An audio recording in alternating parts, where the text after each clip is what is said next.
Mathew Kuzhalnadan, very good morning. Good morning എന്ന് തന്നെയാണോ പറയേണ്ടതെന്നറിയില്ല. താങ്കളെ വാച്ച് ആൻഡ് വാർഡ് കയ്യേറ്റം ചെയ്തു എന്ന ഒരു വാർത്ത കേട്ടു. അവിടെ നിന്ന് നമുക്ക് ദൃശ്യങ്ങൾ ലഭ്യമായിരുന്നില്ല. എന്താണ് സംഭവിച്ചത് ശ്രീ മാത്യു കുൽനാടൻ?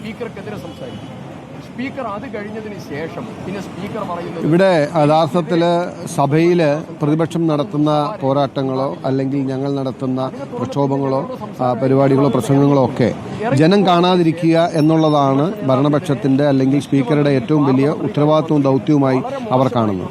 അതുകൊണ്ടാണ് ഇപ്പോൾ ഇതിന്റെ വിഷ്വൽസോ അല്ലെങ്കിൽ അതിന്റെ ഞങ്ങളുടെ സംസാരങ്ങളൊന്നും നിങ്ങൾക്ക് ലഭ്യമാകാത്തത്.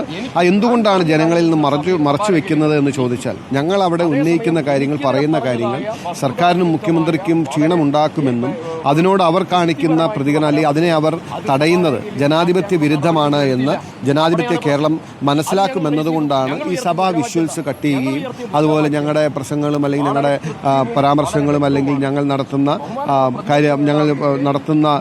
പ്രതികരണങ്ങളും ഒന്നും ഈ സഭാ TV പ്രക്ഷേപണം ചെയ്യാതെ പറഞ്ഞു. സ്പീക്കറുടെ ഏറ്റവും വലിയ ദൗത്യം എന്ന് പറയുന്നത് പ്രതിപക്ഷ പ്രവർത്തനം ജനത്തെ കാണിക്കാതിരിക്കുക എന്നുള്ളതാണ്. അതാണ് ഇപ്പോൾ, അതുകൊണ്ടാണ് നിങ്ങൾക്കത് കാണാൻ കഴിയാത്തത്.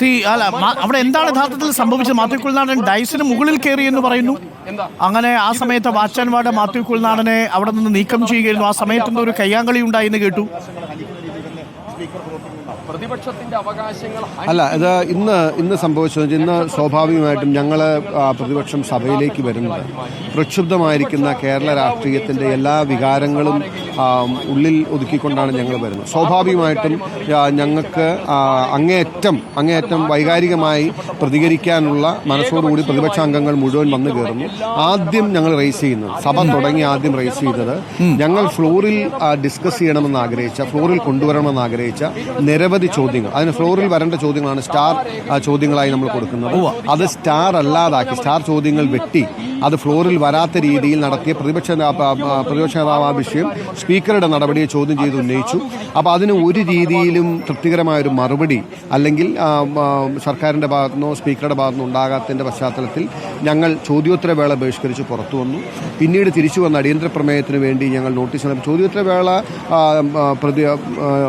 ബഹിഷ്കരിച്ച് പ്രതിപക്ഷം പുറത്തു വന്നപ്പോൾ ആ അവസരം മുതലെടുത്ത് മുഖ്യമന്ത്രിയും സ്പീക്കറും മന്ത്രിമാരും പ്രതിപക്ഷ നേതാവിനെതിരെ വളരെ മോശമായ പരാമർശങ്ങൾ സഭയിൽ നടത്തി. തിരിച്ചു വന്ന് ഞങ്ങൾ അടിയന്തര പ്രമേയത്തിന് വേണ്ടിയാണ് വന്നത്. സ്വാഭാവികമായിട്ടും ഞങ്ങൾ പ്രതിപക്ഷ നേതാവിനെതിരെ പ്രതിപക്ഷത്തിനെതിരെ നടത്തിയ പരാമർശങ്ങളെ ഞങ്ങൾ ചോദ്യം ചെയ്തു. മുഖ്യമന്ത്രിക്കെതിരെ എന്തെങ്കിലും ഒന്ന് പറഞ്ഞാൽ അത് സഭാരേഖയിൽ ഉണ്ടാവില്ല എന്ന് വിളിച്ചുകൂടുന്ന സ്പീക്കർ പ്രതിപക്ഷ നേതാവിനെതിരെ അദ്ദേഹം അടക്കം വളരെ അപക്വവും അല്ലെങ്കിൽ വളരെ മോശവുമായ നിലവാരം താഴ്ന്ന പരാമർശം നടത്തി. ഇത് സഭാരേഖയിൽ നിന്നും നീക്കം ചെയ്യണമെന്ന് ഞങ്ങൾ ആദ്യം ആവശ്യപ്പെട്ടു. അടിയന്തര പ്രമേയ ചർച്ചയ്ക്ക് പിന്നാലെ അദ്ദേഹം അതിന് വഴങ്ങിയില്ല. സ്വാഭാവികമായിട്ട് ഞങ്ങളുടെ പ്രതിഷേധങ്ങളുണ്ടായി.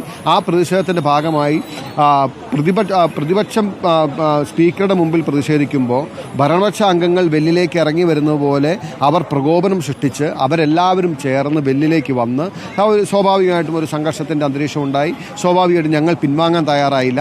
അങ്ങനെ വന്നപ്പോൾ സ്പീക്കർക്ക് സഭാ നടപടികൾ മുന്നോട്ട് കൊണ്ടുപോകാൻ പ്രയാസം വന്നപ്പോൾ സ്പീക്കർ പോലീസിന്റെ സഹായം തേടി വാച്ച് ആൻഡ് വാർഡ് വന്നു. ഞാൻ ചോദിക്കട്ടെ, നിങ്ങൾ ആരെങ്കിലും കണ്ടിട്ടുണ്ടോ ഒരു കേരള നിയമസഭ ഈ പോലീസുകാരെ നിർത്തി മുമ്പോട്ട് കൊണ്ടുവന്നു? ഏതാനും മിനിറ്റുകൾ സ്പീക്കർ സഭ മുൻപോട്ട് കൊണ്ടുപോയത് പോലീസുകാരെ അണിനിരത്തിയാണ്. സ്പീക്കർ ഡയസിന് ചുറ്റും പോലീസുകാരിങ്ങനെ നിന്ന് പോലീസുകാരാണ് സഭ നിയന്ത്രിക്കുന്നതെന്ന് തോന്നുന്നു. ആ നിലയിൽ ഞങ്ങൾ ജനാധിപത്യപരമല്ലാതെ ഒരു പ്രതിഷേധവും ഒരു പ്രതികരണവും സഭയിലുണ്ടായിട്ടില്ല. എൻ്റെ ഭാഗത്തു നിന്ന് ഞാൻ സ്പീക്കറോട് ഇത് സംബന്ധിച്ച് സ്പീക്കറുടെ നിലപാട് പറയണം എന്ന് നിർബന്ധപൂർവ്വം വാശിയോടുകൂടി ആവശ്യപ്പെട്ടു എന്ന് ശരി ഞാൻ നിഷേധിക്കുന്നില്ല. കാരണം അത് പ്രതിപക്ഷത്തു നിന്ന് അത് ഉന്നയിക്കണം. അല്ലെങ്കിൽ ഞങ്ങളെല്ലാവരും വളരെ വൈകാരികമായൊരു തലത്തിൽ നിൽക്കുകയാണ്. കേരളത്തിൽ ഇതുപോലെ ആഭ്യന്തര വകുപ്പ് RSSുമായി കൂട്ടുചേർന്ന് ഒരു പൂരം കലക്കി BJPക്ക് ഒരു സീറ്റ് ഉണ്ടാക്കി കൊടുത്തു എന്ന് ഇത്രയും വലിയ ഒരു രാഷ്ട്രീയ കോളിളക്കമുള്ള ഒരു വാർത്ത പുറത്തു വന്നതിന് ശേഷം തുടങ്ങുന്ന സഭാ സമ്മേളനത്തിൽ ഞങ്ങളെല്ലാവരും ശീതീകരിച്ച് മുറിയാന്ന് ഓർത്തുകൊണ്ട് തണുത്തുറഞ്ഞിരിക്കുമെന്ന് ഇവർ പ്രതീക്ഷിച്ചെങ്കിൽ അത് അവരുടെ തെറ്റാണ്. തീർച്ചയായിട്ടും സഭ ഈ നിലയ്ക്ക് മുന്നോട്ട് കൊണ്ടുപോകാനാണെങ്കിൽ പ്രക്ഷുബ്ധമായിരിക്കും. ഈ നിലയിൽ ഏകപക്ഷീയമായി മിനിസ്റ്റർ കെ രാജനും പറഞ്ഞത്, നിങ്ങൾ കൊടുത്ത അടിയന്തര പ്രമേയത്തിന്റെ നോട്ടീസ് സ്പീക്കർ അംഗീകരിച്ചു. മലപ്പുറം ജില്ലയുമായി ബന്ധപ്പെട്ടുള്ള പരാമർശം ഈ സർക്കാർ തുറന്ന് ചർച്ച ചെയ്യാനിരിക്കവേ നിങ്ങൾ അതിൽ നിന്ന് ഒളിച്ചോടുകയായിരുന്നു എന്നാണ് പറഞ്ഞത്. അതായത് ഈ ചോദ്യങ്ങളിൽ ഉണ്ടായിരുന്നതും ഇതേ കാര്യമാണല്ലോ. ആ കാര്യം അടിയന്തര പ്രമേയത്തിനുള്ള അനുമതി നൽകിയതിലൂടെ സർക്കാർ തുറന്ന സമീപനം സ്വീകരിച്ചപ്പോൾ നിങ്ങൾ ഒളിച്ചോടി എന്നാണ് അല്പസമയം മുമ്പ് പറഞ്ഞത്. അതൊക്കെ പണ്ട് ഞാനിപ്പോൾ ഓർക്കുന്നത് നമ്മുടെ നേരത്തെ ഞാൻ ഈ ആദ്യത്തെ വട്ടം മാസപ്പടി വിഷയം ഉന്നയിച്ചപ്പോൾ MP രാജേഷിൻ്റെ ഒരു സ്റ്റേറ്റ്മെൻറ്റ് ഉണ്ടായിരുന്നു. ഹിറ്റ് ആൻഡ് റണ്ണാണ് ഞങ്ങളുടെ പോളിസി എന്ന്. ഞങ്ങൾ ആരും റൺ ചെയ്തിട്ടില്ല. ഞങ്ങൾ ഇവിടെ തന്നെയുണ്ട്. സഭ അവസാനിച്ചിട്ടില്ല. സഭ നടക്കുകയാണ്. ഈ വിഷയത്തിൽ നിന്നും കടുക് മണിയോളം പ്രതിപക്ഷം പിന്നോട്ട് പോവില്ല. ഇനിയുള്ള ദിവസങ്ങളിലും ഈ വിഷയങ്ങൾ തന്നെയാണ് ഞങ്ങൾ ഉന്നയിക്കാൻ പോകുന്നത്. കേരളത്തിലെ ജനങ്ങൾ അറിയാൻ ആഗ്രഹിക്കുന്ന പൂരം കലക്കിയത് ആർക്ക് വേണ്ടി, ആരുടെ നിർദ്ദേശപ്രകാരം, എന്തിനു വേണ്ടി, മലപ്പുറം ജില്ലയെ സംബന്ധിച്ച് മുഖ്യമന്ത്രി നടത്തിയ പരാമർശം ആരുടെ അല്ലെങ്കിൽ ആര് പറഞ്ഞിട്ട് PR ഏജൻസിയാണ് എന്ന് ഹിന്ദു പത്രം റിപ്പോർട്ട് ചെയ്തതിലെ സത്യാവസ്ഥ, ജനങ്ങളോട് പച്ചക്കള്ളം പറയുന്ന മുഖ്യമന്ത്രിയെ തുറന്നു കാണിക്കുക എന്നുള്ളത് പ്രതിപക്ഷത്തിൻ്റെ ഏറ്റവും വലിയ ആവശ്യവും ഞങ്ങളുടെ ഏറ്റവും വലിയ അജണ്ടയുമാണ്. ആ മുഖ്യമന്ത്രിയുടെ പച്ചക്കള്ളം തുറന്നു കാണിക്കാനുള്ള പരിശ്രമത്തിൽ നിന്നും ഞങ്ങൾ ഒളിച്ചോടുമെന്ന് നിങ്ങൾ തെറ്റിദ്ധരിക്കേണ്ട, ആഗ്രഹിക്കേണ്ട. നാളെ സഭയുണ്ട്. വിഷയം ഇത് ശാരീരികമായി കൈയേറ്റം ചെയ്തിട്ടില്ലല്ലോ അല്ലേ വാച്ചൻവാട്? ഇല്ല, ഞാൻ അങ്ങോട്ട് കയറുന്നത് എന്നെ തടസ്സപ്പെടുത്തി എന്നുള്ളത് ശരിയാണ്, തടഞ്ഞു എന്നുള്ളത് ശരിയാണ്. ഞാൻ എനിക്ക് ആ നിലയിൽ പരാതിയൊന്നും വയ്ക്കും. Okay, thank you Shri Mathew Kuzhalnadan.